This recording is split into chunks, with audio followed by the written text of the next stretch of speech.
Good morning, ladies and gentlemen, and a very warm welcome to all you lovely wedding planners, wedding stylists and partners from all parts of the world. We thank you for being a part of the Exotic Wedding Planning Conference 2022. It is my privilege and honor to welcome you to my beautiful city, Dubai. A city that is rich in culture and history, a city that is known for its uber luxuries, and most importantly, a city that offers opportunities to convert dreams into realities. My name is Rahul Kumar and I am the CEO and owner of Vivaah Celebrations, a premier destination wedding planning company based in the UAE, and we have held magnificent weddings across the world. We are proud and privileged to be the event partners of the Exotic Wedding Planners Conference 2022, and we've put together some exciting experiences and knowledge-enriching sessions for you over the next 2 days. I hope some of you have chosen to extend your stay in this lovely city of Dubai. I was born and raised in Dubai, and I can assure you that this city amazes me every day. It's like waking up to a new city, a new Dubai, every weekend. Well, most of us know each other from conferences that we may have attended together, or business synergies that we may have formed, or merely by just appreciating each other's work.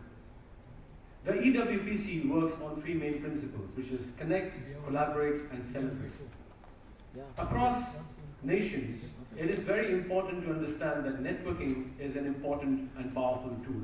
This is what I've learned in my 9 years of experience in the wedding industry. Forming connects with people across borders most definitely comes in handy when you're looking at exploring business in international lands. And even if it's not business, it most definitely makes you make new friends. And a connected and a strength of a community is when you come together and information exchange takes place. The recent challenging times was a magnificent display of how we chose to stay connected with our peers from the industry for knowledge, for information exchange, and maybe even news on how each region was dealing with the pandemic. A connected community is what we're here for. Many of us as business owners may have looked into our own businesses and realigned or re-strategized to usher in the new era. And that brings me into my keynote this morning, which is reinventing to stay relevant and resilient. Much of what I'm going to be speaking about this morning is tried, tested, and implemented in my own business over the last couple of years.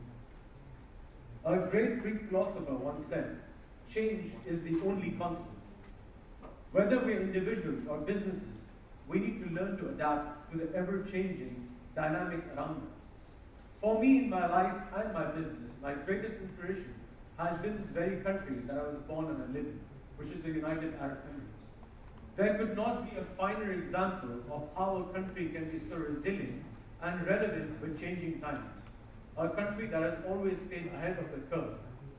As my previous speakers who were here before me on stage have mentioned, with us being a small little speck on the global map and having a worldwide recognition is clearly an amazing feat. Let me take you through the journey and history of the UAE in a short timeline. In the 1950s, we were a pearl diving economy. We were purely based on pearl diving before the oil discovery took place. In fact, some of the pearl diving villages still exist in this city that are now converted into a museum. So if you happen to go and see these places, you would see back in time, without any advanced apparatus, you had divers going into the sea up to 200 times a day to go and fetch pearls. We then had the 1960s, where we had the discovery of oil, and the exports led to the country's social and economic transformation. In 1971, the 7 Emirates came together to form what is now called the United Arab Emirates. The 7 Emirates being Abu Dhabi, Dubai, Sharjah, Ajman, Ras Al Khaimah, Fujairah, and Al Quwain. All of these came together to form what is called the United Arab Emirates, and then we came to the 1980s, where we had free trade zones, we had a lot of trade hubs that came into place to establish the UAE as a leading economic zone in the region.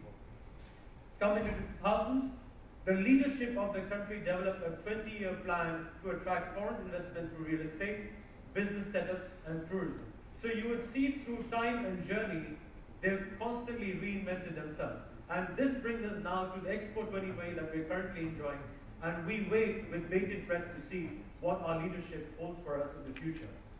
I'm definitely sure that they have something special in mind for the upcoming era, and we're going to welcome this with open hands. It is a common and known fact that us as individuals or businesses do not look at changing ourselves or reinventing unless we have a challenge staring us in the face. And the way I see challenge is as an opportunity to reinvent and re-strategize in line with the ever-changing dynamics around us. Evolution is a result of small shifts and innovation that disrupts the norms.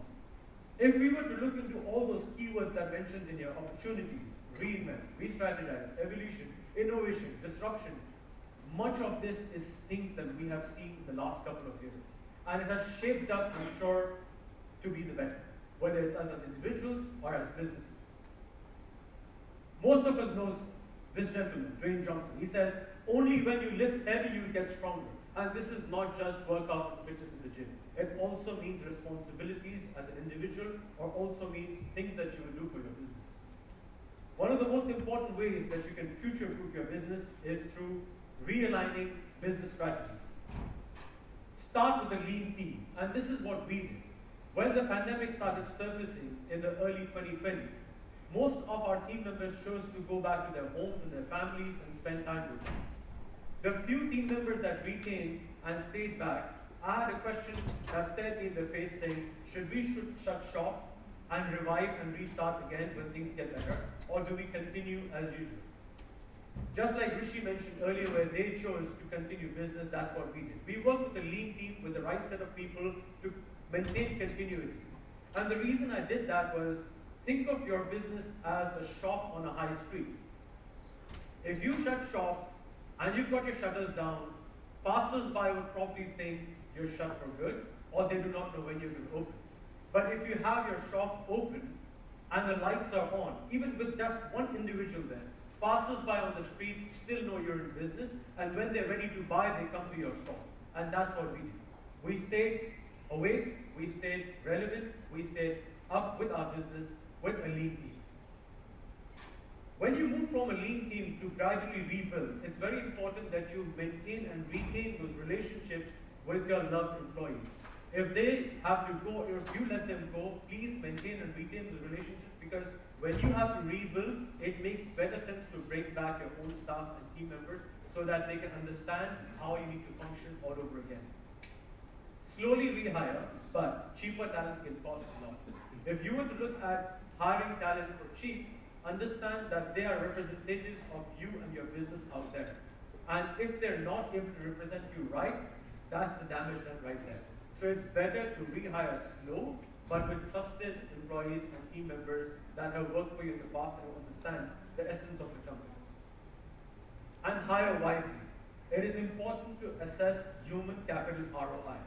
For those who may not know, ROI is a financial term that's called return on investment. And return on investment purely defines what you get back for the energies and monies you put into it. Even with human capital, you can assess ROI. It all depends on how much energies, efforts, and training you put into an employee and what level of optimum performance they can deliver back. Another successful businessman, Jeff Bezos, says, don't sell what you won't buy yourself. So sell with conviction. Your product placement is very, very, very important. Hold your ground. There may be challenging times where you want that last piece of business because it means sustainability for you, it means you to survive. But if you're going to sit across the table with your client, they will sniff the fear. They will sniff that you are distressed, and then you will sell yourself short. Don't sell cheap. Because if that piece of business is what you want to acquire and you start selling cheap, that's going to set a lower benchmark. And then for you to come back to your original price tag is going to be extremely difficult. This has happened with me through the pandemic. There were times when I would come back to office holding my head, thinking why I would have lost that piece of business to someone else who charged a lesser price tag than I did.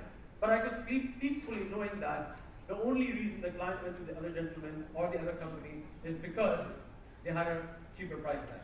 And I could sleep peacefully knowing that there will come a day where I will again be able to demand my price tag. Today I proudly say I still demand my price tag, perhaps even higher than what I could without compromising quality. Pick selected projects, but do it right. Again, through challenging times, business owners tend to pick up whatever they can amass, whatever they can gather, whatever they can bring in terms of number of projects. But that also means that their time is split between multiple projects and they're not able to deliver the right quality and what their clients expect. And then very soon they lose their market credibility.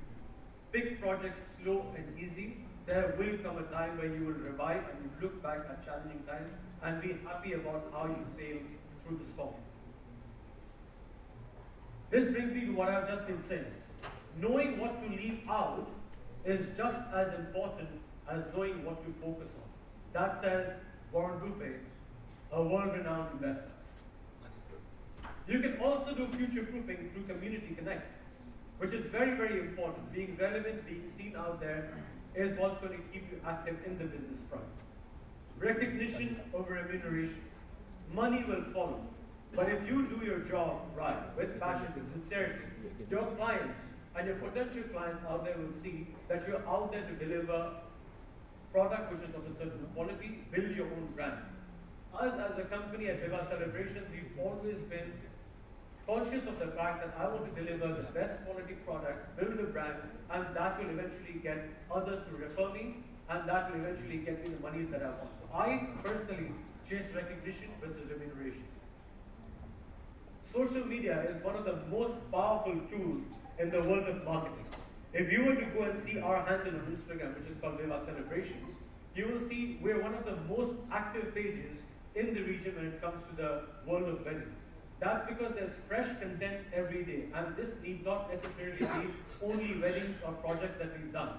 It also breathes the essence of the company.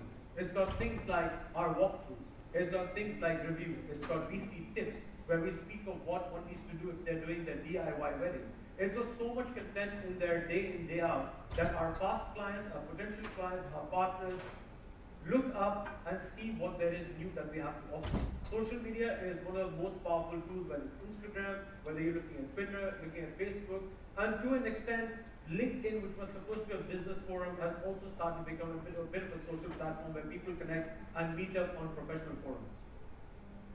Community events is another good way, much like where we are right now. Conferences, networking events, or even small gatherings.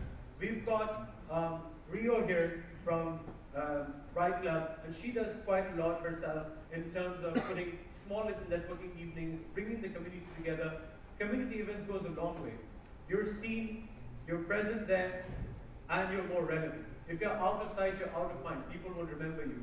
So if in your own hometowns, in your own little cities, if you're not attending an event, possibly step forward and create a small little event. Even if it's a tea evening, it's a breakfast morning where you're bringing a few people together.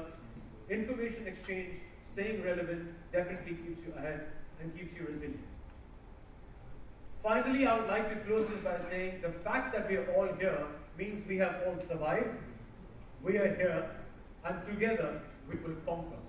So a big round of applause to all of you for being here. Thank you so much for your patience with me. And those are our special comments. Thank you so much.